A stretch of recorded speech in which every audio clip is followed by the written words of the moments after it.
Krabby Patty!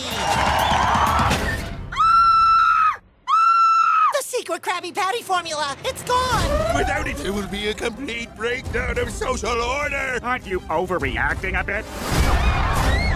Welcome to the apocalypse! Anyway, welcome to another vlog style review of Moviedudeinc Reviews, where I, Mark, aka Movie Dude, saving you from bad movies one movie at a time, tell you if the latest movie we're about to review is good or bad. And I am joined once again by my friend and co-reviewer of this episode, Shree. Yeah. So, we just got back from seeing the Spongebob movie, Sponge Out of Water, which opened last week. You know, SpongeBob was a good show. Well, was. And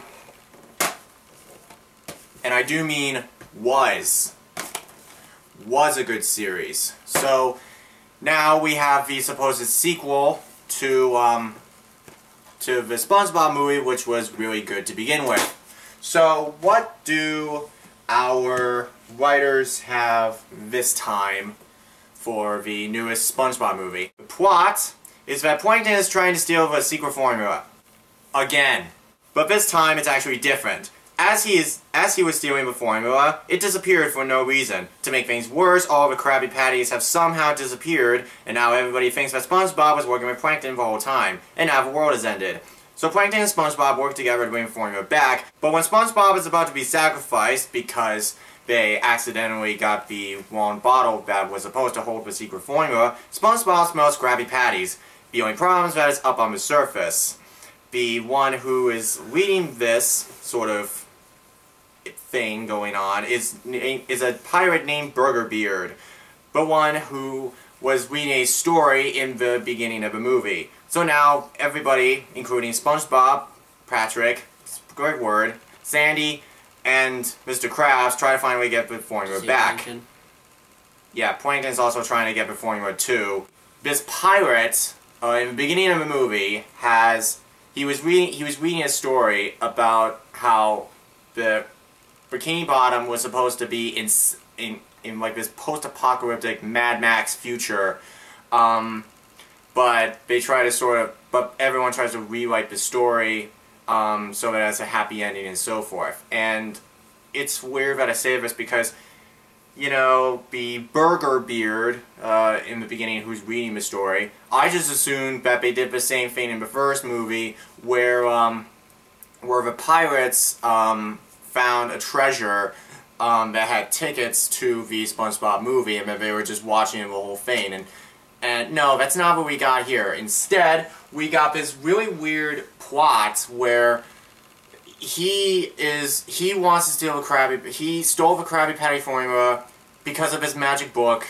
It's never explained why this book is so magical, but it's never explained at all. And also, I gotta say, this guy, I don't like him. Antonio Banderas, who plays the pirate, I didn't care for him at all. There's also these like talking seagulls in the movie, which are the most stupidest thing in the whole movie. But they were good. I mean, to begin with, Mario Banderas was a pretty good actor in this movie. He's not bad, but he was Antonio pretty good. Banderas. He was pretty good at Spy Kids and other films he played, but he did a pretty good job in this movie too. He was pretty good. He was a pretty good pirate. Yeah, it's never explained why he wants to steal the book. It's never explained how he even got the book. Actually, they explain how. You know those, like, free trees that you see in the beginning of every single SpongeBob episode? Like, oh, who was in a pineapple? You know? There is actually a secret book on that island. That's how he got the book in the first place. But somehow, the book at first became a simple storybook, but then it turned into this magic book out of the blue for no explained reason, and somehow he has the power to write the book, to write whatever he wants, and there is absolutely no transition from a simple book to a magical book. Outside of he just wrote in it one time, and that somehow gives him all power. And the Out of Water plotline doesn't come in until the last 20 minutes. Yeah, the Out of Water plot doesn't come in until 20 minutes. This reminds me of like several SpongeBob episodes Another that, part that cut out. you know, take forever to set up their supposed climax or title to the story, and even that isn't really handled. They spend most of the time trying to deal with Plankton and SpongeBob, trying to work as a team, trying to fix this whole issue that got Bikini Bottom just incinerated in the blink of an eye. So it's hard to exactly tell what the real title of this movie is. But another thing is that why would SpongeBob say that what is this place? Because in the first film, he did go to the same place. He should have known. He should have known that we're back at the same place.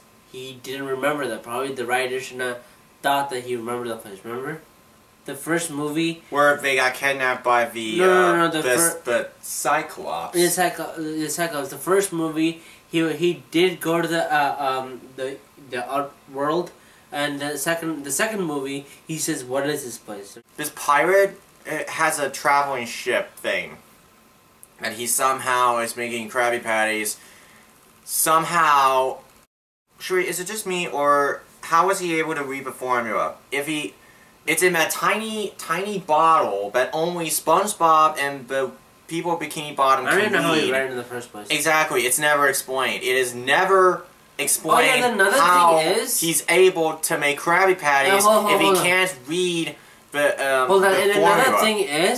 Another thing is, I heard a rumor that in this movie they definitely will tell you what's in the secret part of the formula, but they never tell you what's in there. And in fact, the trailer footage that you're watching right now, they don't talk about the whole Plankton teaming up with SpongeBob plotline. That was kind of out of nowhere. But they should have added those parts in the movie too.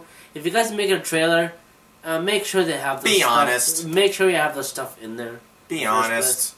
There's no point trying to hide it, guys. We know exactly what you're trying to do. They based off their entire movie based on the series. And my friend has a good point. Yeah, they ignored everything that was established in the first movie. Oh wait, the show already did that 20 times over, but the second movie, Sponge Out of Water, makes it perfectly clear that they're not trying anymore. They're basically doing their own separate thing. But and keep in mind, people, that we have a movie where they go up to the surface, but they don't do that until like until the last 20 or 30 minutes or so, and even then, the climax is all too brief, and I wish there was a lot more. But in the ending, they out of water, because that's your title. Hello, writers. In the ending, they should have definitely told you what was in the secret formula. For God's sake, I heard rumors about they'll tell you. Why you guys didn't tell us what was the formula? They never tell you in the movie. It'd be kind of exciting. They should have done that. While we are on the subject, let's talk about the technical details. Basically, what they have done, they made the movie into they did a lot of different animation styles. That was not bad, by the way. The first part of the movie, they were not like 3D and bulgy and it's looking kind of cool, but when they come out of the water, they look kind of cool. I like how they did that. But in the first scene of the movie, it looks original. The SpongeBob stereo, it looks pretty cool how they did that too. Same thing like normal SpongeBob looks like, but when they come out of water, it looks CGI, looks beautiful, bulgy looking muscular characters. Superheroes, pretty good. I like that. Pretty good put together series. They do the whole superhero storyline. That's pretty good. Which is okay. Pretty good. But I wish their powers were more. Patrick was the stupidest superpower I ever seen. Ice cream. Ice cream. For God's sakes, if you're writing a character that's supposed to have like these really different. He uses his magical power. Let's look at the other characters. SpongeBob has like bubble power. That was cool. Squidward has singing. Has like. You know, there's like clarinet, that's like a... terrible singer thing, whatever that is. Yeah, Mr. Krabs is a robot. That's cool. Plankton is like 20 feet tall or something. Except the head is puny, by the way. The head is really small for some bizarre reason. And Sandy is a 10-foot squirrel. That's her power. Sandy is a 10-foot squirrel. Patrick has a ice cream calling power. But I like his costume. You are probably sitting there at your computer screen laughing your head off, but yes. The costume was great, But when he uses his power magically things, I thought it's gonna like he's gonna throw his ice cream right at people in his face, but instead he uses his power, then shoves it in his face. He eats the 2 ice cream. Why does he do that? I don't know why. He did once. But, yeah, I know. But it backfired. Yeah. Bad way. He did, yeah, badly. But if you guys make a super with Patrick, make sure that Patrick's power is much better than other powers. Like other powers the other characters had was kind of cool too. It was alright. You know, it's for kids. I mean, the humor. There are some jokes that I liked. Some of them I think were clever. But there's this one joke that there are several jokes that did not work. Yeah. For example, there's a joke where like this guy eats a Krabby Patty and he's like in a hospital bed and he's like on a ventilator room and like some guy's like, and some on a breathing thing, and some guy's like, he only has a week to live, and then she's crying, and then she eats a Krabby Patty, and then she eats a Krabby Patty. That was weird. That's not funny. There is a rap at the end. There's like this like 2D animation with the seagulls, and we're all singing the SpongeBob theme, and then there's this penguin, there's this dolphin comes named, out there's this dolphin says that's the annoying sound. Quit singing that.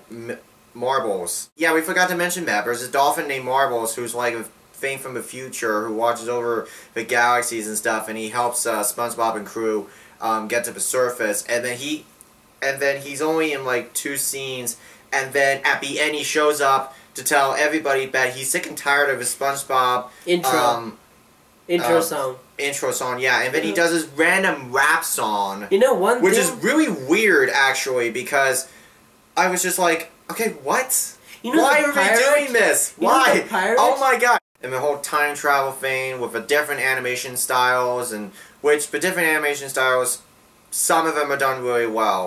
But the time travel effects are if you saw it in 3D with the time, but if you see it in 3D, or it's just really weird. It's pretty bad. If you see it in the 3D time effects, your headache will probably hurt your head so much. Your eyes will hurt. If you see it in 3D, if you see it in 3D, so avoid the 3D as much as possible. But what it is, even though it's not as good as the first movie, it's decent. It's competent. It's decent. It's alright, I guess. I mean, it's not... It's not solid as the first one. No. So SpongeBob Underwater gets a 3-star from me. While it's not bad, it's not great either. It's not decent, whatever, but still good. It was okay. Now, if you excuse us, we're gonna go catch up on some SpongeBob. He's so dope. Good night.